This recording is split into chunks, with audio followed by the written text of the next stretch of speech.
All right, gang, here we go. Back to the Blitzkrieg legend. Only took me a couple days. We just finished up the May 12th turn.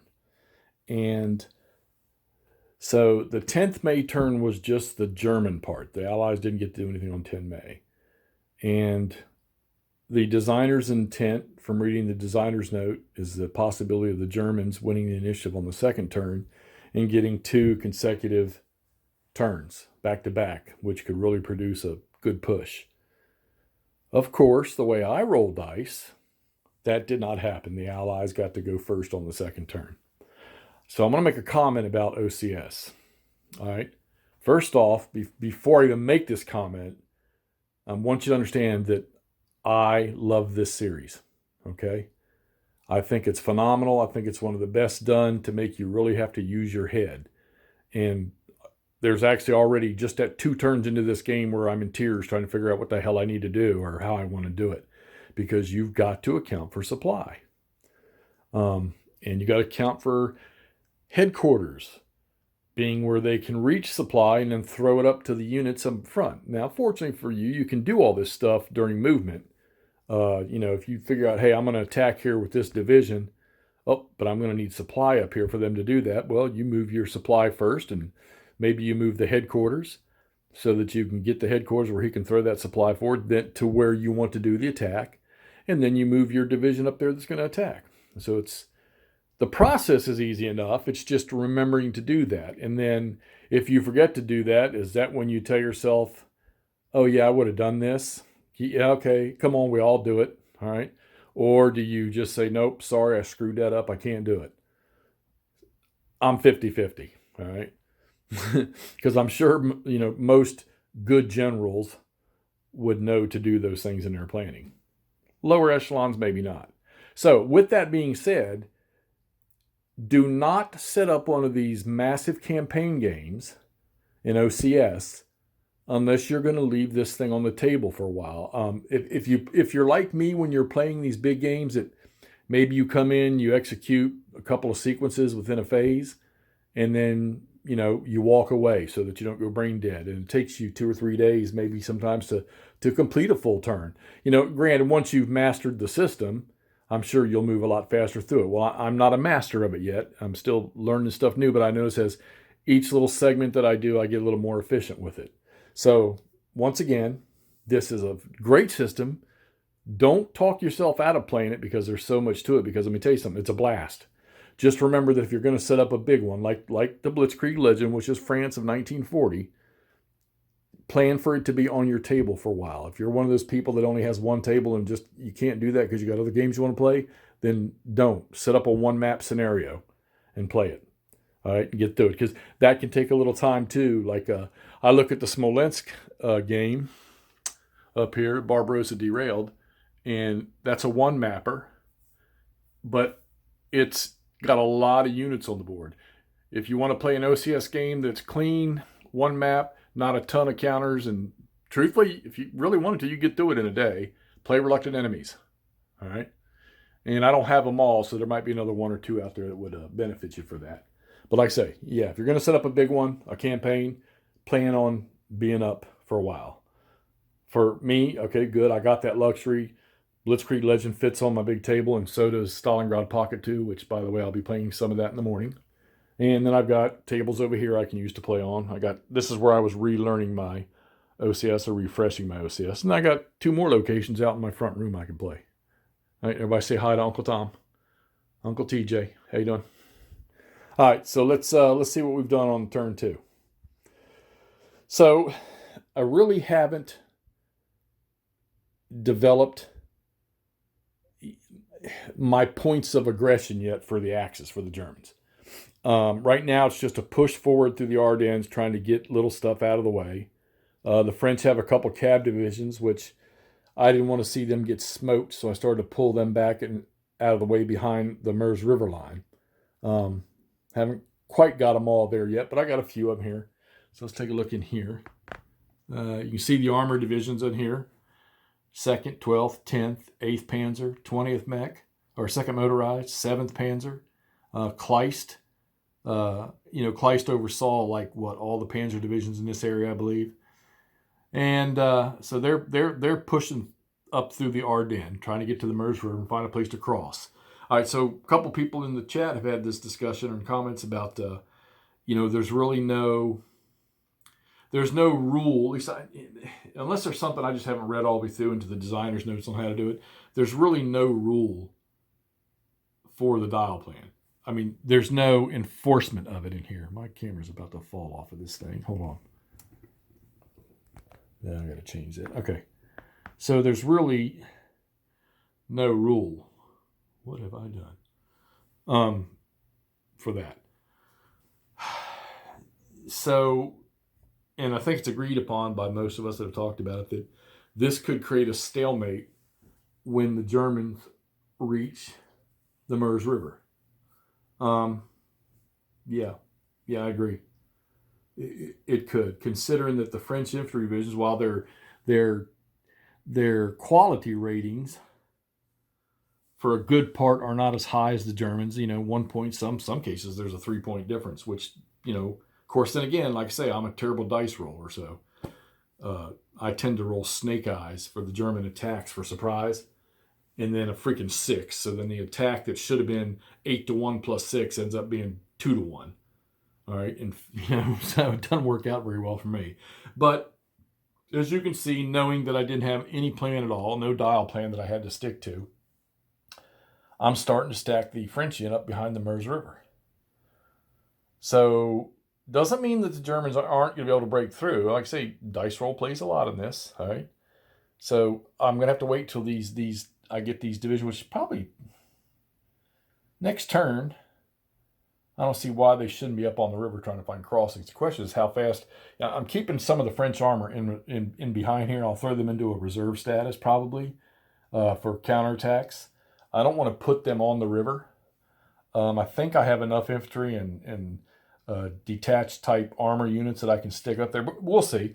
I want to keep that armor so if something Germans do break across the Meuse, I've got something to smack them in the face with. The Brits over here in Belgium, I'm going to keep them where they are and start to set up that defensive line right there. Because like I say, there's really no objectives. They got to get to these ports. You got to isolate these ports. You got to force Belgium to surrender. And the Netherlands, you take Antwerp. There's port there. There's ports up yonder, up in the Low Countries, whatever. So I'm pulling all the French forward that I can. A couple strategic move markers, which I can't remember if I was supposed to pull them off or not after I did it. Yeah, we'll read rules on that one. I don't think the Maginot Line's got any trouble. Hell, I had an 18-1 attack over here that I rolled, I think, a 3 for surprise and then a 6. So that took it down. Granted, it should have still been more than enough. But then when you roll a freaking 3 on the combat roll and you only have an AR plus a 1, yeah, that's, and I think that's one of the cool parts about this game is that you might have great odds, but the dice rolls can simulate the defender putting up one hell of a fight, like the boys did at Brest-Litovsk and during Barbarossa. I'll just take a look in here in center because that's where most of the action's been. All right, so you can see here around Liège and right here on over at Maastricht, right in here. This is pretty much where the action started at. So the Germans they actually drove 2nd Cav Division, the Belgians, back across towards the German side because they had no place to go. They would have lost steps, so they had to go this way. I don't think that's an issue. I think they tell you they don't want you to do that, but if you have a choice, that's what you do. I mean, come on. I'm a combat soldier. You're going to run to where you're not going to get shot. So we've pretty much collapsed the little pocket here. We're across the river now. Now they can start pushing there. Like I say, not in the Ardennes. You can get a look from here. Everything's moving forward. The Meuse River is up here above my finger. Up here just past my finger. So we'll slide you forward here. So like I say, the Panzer divisions are in a reachable area. There are not many east and west? East and west major roads through the center of the Ardennes, which, yeah, okay, well, we know that's true. So you pretty much got to have these things fueled up and on their mobile sides, their move sides, to get them to make any distance. And then, you know, you got to make sure there's no French units in the way, which there's a cav division sitting right under that supply marker. And that little cav unit by himself has been keeping the panzer divisions in check. So, I don't know, we'll see. A couple of Belgians have snuck out here to slow things down. You got another cav division sitting there, or some units sitting in there in that little intersection. Get these road intersections, slow the Germans down, while you build up a defense behind it, which is happening, okay? Like I say, we'll find out how effective the Germans are once they hit that Meuse River line. And the Belgian forces aren't really that weak. They got some infantries that when they're on their strong sides, you see they're 10s. So you stack one with a couple other units with them there, and they can defend pretty well. The Germans will have to get, you know, good sized units in there to attack them. Had a couple good successes up here. Even though, you know, sometimes you get these attacks where the Germans will win, but they have an 0-1, and the defender might take a loss with an 0-1. Well, he ends up taking his loss, but the German has to retreat or take a loss. So you just, you know, you don't want to waste strength, so you have him retreat. He takes a loss and holds his ground. The Germans got across the river right there. They attacked into that hex there and got one of the better rolls of the night. They pushed that unit. Infantry pushed that unit back there. So I mean, they're making headway. They need to try to get across this gap here and get these Belgians out of here, or better yet, cut them off if they can. Of course, if I see that happening with the Belgians and the opportunities there, I'll pull them back. All right, up here in the Holland area. You know, Wardrobe and I were talking about, it's funny how we're fighting this battle over the same land that gets fought over again in 1944. And, you know, I just got through playing Ardennes 44, and you see the intersections like Bastogne, and, you know, and all these other towns. And then you go over here to the Holland area, and you see Arnhem, which the Germans have already overrun, okay? You see Nijmegen, which the Germans have already overrun. Eindhoven right there, which the Germans have taken an airfield in there now, and they've already got planes up there. All right, so let's see. It's going to be a slow push up here. This is more of a containment type effort for the Germans up here. I think the big push is just pretty much like it did. It's got to come through this area here and then cut the country off. The 7th Volksrepubliek that landed up there, they attacked Amsterdam and they took a loss. They've got supplies. Don't know how long they'll stay up there. But they got an airfield. They took an airfield up there. So we might be able to air transport those lads. We'll see. If they're in there on the next turn, we're going to see what happens. I might have to move those troops in there because I got enough of the air power over there, enough airlift stuff to just about do it. All right, so biggest thing for this game is your supply. Not so much with the Allies, because they got stockpiles of it laying all around, just getting in the right position behind the lines because they're not the ones doing the movement. They're moving to a defensive posture. It's the Germans. There's not enough trucks. You have a rail cap of 2, but then any supplies that come on the map as reinforcements or on your supply table, they don't count against your rail cap. So you can bring those, you know, like I think I had 20 last turn, 20 SPs. You can bring them all the way up the railheads to detrainable hexes. So keep that in mind if you're playing this thing. You've got to get that supply, and you've got to get headquarters, which I just almost shortchanged myself here. Like I think if this unit over here was going to do anything, he wouldn't have been able to because I couldn't throw supply up to him. He's too far out. So I got to get some headquarters forward. So keep that in mind when you're playing. Keep the headquarters near your front line, your forward aggressing troops, within range so they can throw supply to them, and make sure that headquarters is also within 5 truck movement point range of a supply depot. So he can pull the supplies from there and then throw them forward to the troops. Use your trucks. You can't use the ones that are organic to units, but your independent ones, they should just be like the Red Ball Express was, just back and forth from supply sources, bring in supply, back, grab supply, bring it up. Go as much as they can do movement-wise. Back, grab supply, bring it up. Remember, it's, was it 5%? 1%? 2%? I don't know. Look at your rules. It's a percentage, or 10%. Yeah. So 10% of the movement to load or unload supplies. So, I mean, you know, small errors where there's supplies, you could make 2, even 3 drops, pickups and drops. So be mindful of that. Get those supplies to the front, get those headquarters near the troops in the front so you can throw that supply out to them. I mean, unless you're putting supply right where the troops can hit it from 5 truck movement points away. And remember, your headquarters, when they throw supply, it's their range.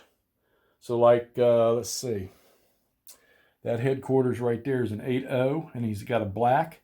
So he's a truck movement type. So that would be, his range to the troops would be 8 truck movement points to throw supply forward. All right. When they're on their mobile side, I think it's also truck. Let me see. But their range goes down. Let's flip this one over here. Yeah, it's still truck, but still truck movement, but his range is now 5. All right. Now, I don't know if you've got some that are just leg infantry headquarters or not. Off the top of my head, I don't remember seeing one. Whether the Allies do or not. All right, but like I say, biggest thing, all right, keep your Panzer divisions stacked so that you don't use as much supply, because you can fuel them up at a cost of 1 supply. Use your headquarters to, you know, waste 1 supply on fueling a headquarters, and he can fuel up every independent unit around him on that 1 supply point. All right. Your biggest burn is going to be when you're attacking with some of these infantry units that have 4 steps, French, British, all of them. The 2, 3, and 4 steps, and the Germans just have a ton of them. So you kill a lot of supply using those. The thing is if you want to save your panzers, if you don't want them to get smoked, you need to put them into a reserve status behind the infantry. Let the infantry hit create these bridgeheads over these rivers, and then allow your German Panzer divisions in reserve to move across and take on some of these units and clear them out. So, all right. I've rambled on long enough.